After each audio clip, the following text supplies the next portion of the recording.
Yemen के Houthi विद्रोही लगातार पश्चिमी देशों के लिए बड़ा सिरदर्द बन गए हैं। हूती विद्रोहियों ने अमेरिकी सरकार की नींद उड़ा रखी है।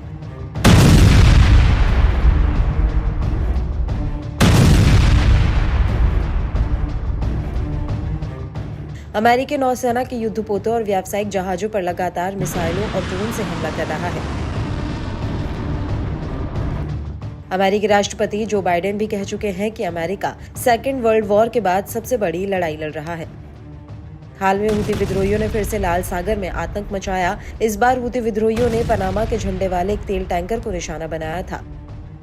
हूती लड़ाकों ने इससे पहले सोनियल तेल टैंकर पर भी जोरदार हमला किया था। दावा है कि करीब 10 लाख बैरल कच्चा तेल वाला सोनियन जहाज अभी भी आग की लपटों में धधक रहा है।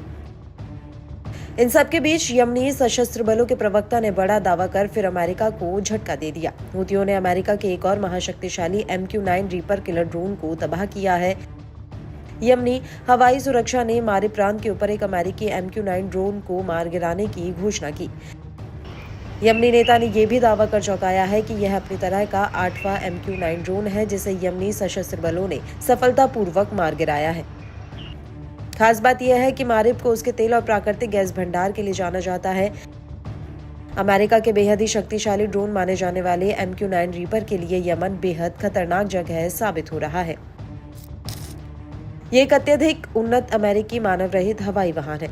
ये दुश्मन खेमे की खुफिया जानकारी इकट्ठा करने और हमला करने की ताकतों के लिए जाना जाता है। एक MQ-9 ड्रोन की कीमत लगभग $3 करोड़ होती है। ये ड्रोन 50,000 फुट तक की ऊंचाई पर लगातार 24 घंटे तक उड़ान भर सकता है।